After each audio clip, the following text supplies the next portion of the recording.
She is clothed with strength and dignity, and she laughs without fear of the future. Proverbs 31:26. I want you to think today, and I challenge you to think of what type of woman or man are you? What are you choosing to be? What is your mission today? What are you looking forward to? What must you accomplish today to feel like you've made progress? I think those are really important questions to ask ourselves daily. As we ask ourselves that when we arise in the morning, we will be able to have a more productive day. And it will help us to focus and to let go of things and let God take care of all those other things while we focus on these goals that we have set for ourselves. Distraction is our biggest enemy, and the adversary uses distraction to keep us from fulfilling our missions here on this earth. He uses distraction to keep you from your true purpose because you are a child of God. You innately have greatness inside your heart. You have something that nobody else has. You are the only you. You're the only one you. Nobody else has your fingerprint. Nobody else has your heartbeats. Nobody else has your even tongue print. You are the only one with those identifying features. You're a child of God, and you have greatness inside you. And it is time for us to step up and step into who we are supposed to be as children of God. As a child of God, we can do so many wonderful things. The world would have you believe that there's so much crud going on in it that why even try? But you know what? Your Heavenly Father loves you and believes in you and knows that you are capable of so much more than you are already doing and choosing to accomplish. I will continue to pray for all my brothers and sisters, which are each of you. I will continue to shine light and to share goodness with others. And I hope that each of us can do that same thing, because this world would be so much better with people choosing to be kind. Now, there's a difference between nice and kind, and nice is pleasantries, so to speak. But truly being kind makes you dig deeper into your soul. It makes you dig deeper into understanding all the little intricacies that are within your heart, that are within your mind. It helps you use the senses, your eyes, your nose, your mouth, everything all helps you to understand the vision that is right before you and helps you to process it and then make it to what you want it to be. And you are the only one who's in charge and who can make your life any different. You allow other people to help to have you react to something. That's on you. That's not on the other person.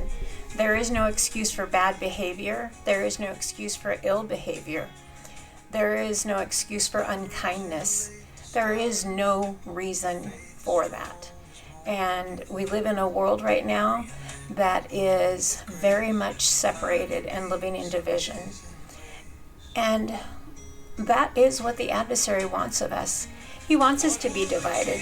He doesn't want us to be connected. If we're connected and have one another to lean on and talk about, then his voices and his minions can't have effect on our hearts. So it is so important for us to remember our true identity. It isn't whether I'm Mexicana or whether he's black or whether she's white. No, we are all one race. We are the human race. That is who we are. And as a human race, we can be united and unite in that to be better people, to treat each other with kindness, with love, with civility, with patience, with an understanding of not looking to confront and to battle with someone, but to actually engage in one another, understand why someone feels the way they feel, understand why their thoughts are those thoughts. I believe that we each have individual experiences that have brought us to the moments that we are. We each have voices that we've heard in our heads throughout our lives, whether it be you aren't good enough, you aren't kind enough, you aren't smart enough, you're too fat, you're too skinny. We've had voices that have been leading us and guiding us into the lesser versions of our best self.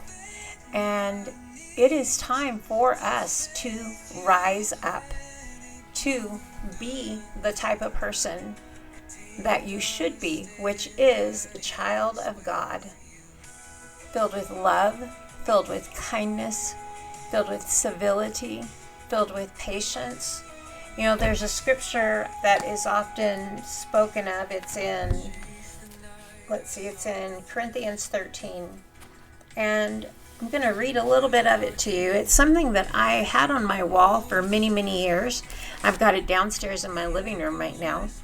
But it is something that has helped me in my life to remember who I am and to return to that best version of myself. In chapter 13 of 1 Corinthians, Paul talks to us about charity. He says, though I speak with the tongue of men and of angels and have not charity, I am become as sounding brass or tinkling cymbals. And though I have the gift of prophecy and understand the mysteries and all knowledge, and though I have all faith so that I could remove mountains and have not charity, I have nothing. And though I bestow all the goods to feed the poor, and though I give my body to be burned and have not charity, it profiteth me nothing. Charity suffereth long and is kind. Charity envieth not. Charity vaunteth not itself, is not puffed up, doth not behave itself unseemly, seeketh not her own, is not easily provoked, thinking no evil, rejoiceth not in iniquity, but rejoiceth in truth, beareth all things, believeth all things, hopeth all things, endureth all things. Charity never faileth. But whether there be prophecies, they shall fall. Whether there be tongues, they shall cease. Whether they be knowledge, it shall vanish away. But when that which is perfect is come, then that which is part shall be done away with. When I was a child, I spake as a child, and I understood as a child. I thought as a child. But when I came a man, I put away childish things. For now we see through a glass darkling. But then face to face, now I know in part. But then shall I know, even as also I am known. And now abideth faith, hope, charity, these three. But the greatest of these is charity. So charity, I think, we live in a world right now where there's so much people trying to be right and fighting with one another and having contention. And think about that. Are you being kind? Charity vaunteth itself. You want to be right. You want to be the one to make someone feel lesser. And is that true Christ-like behavior? No, it's not. Being Christ-like is understanding. Being Christ-like is hearing somebody else. You may not agree with what the other person is saying, and that is okay. That's understandable if you don't agree on what the other person is saying. But then you talk civilly about it. You talk without anger, without guile. We can have hard conversations. It is okay to have those. You don't have to get angry. You don't have to yell. You don't have to speak with bad language. Even it speaks it even this in the scriptures, the way, put away the childish things.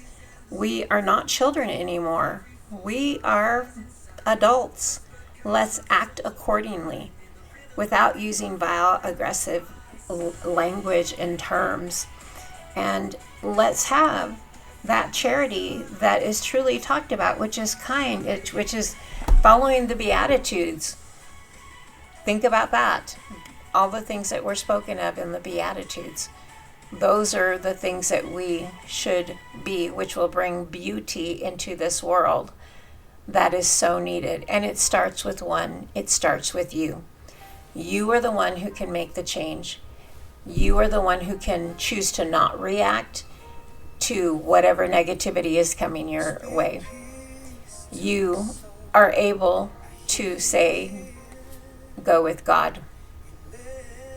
And I hope that you will. I hope that we can get back to a place of civility, of kindness, of love, of caring, and to realize that we are all on the same team. We don't have to be divided.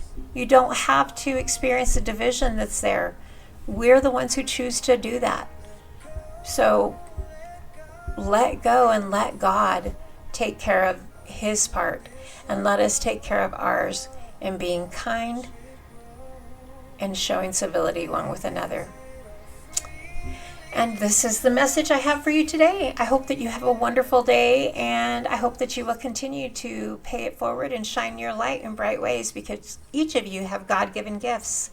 Each of you have been blessed with innate talents that can do so much good in this world if you allow it.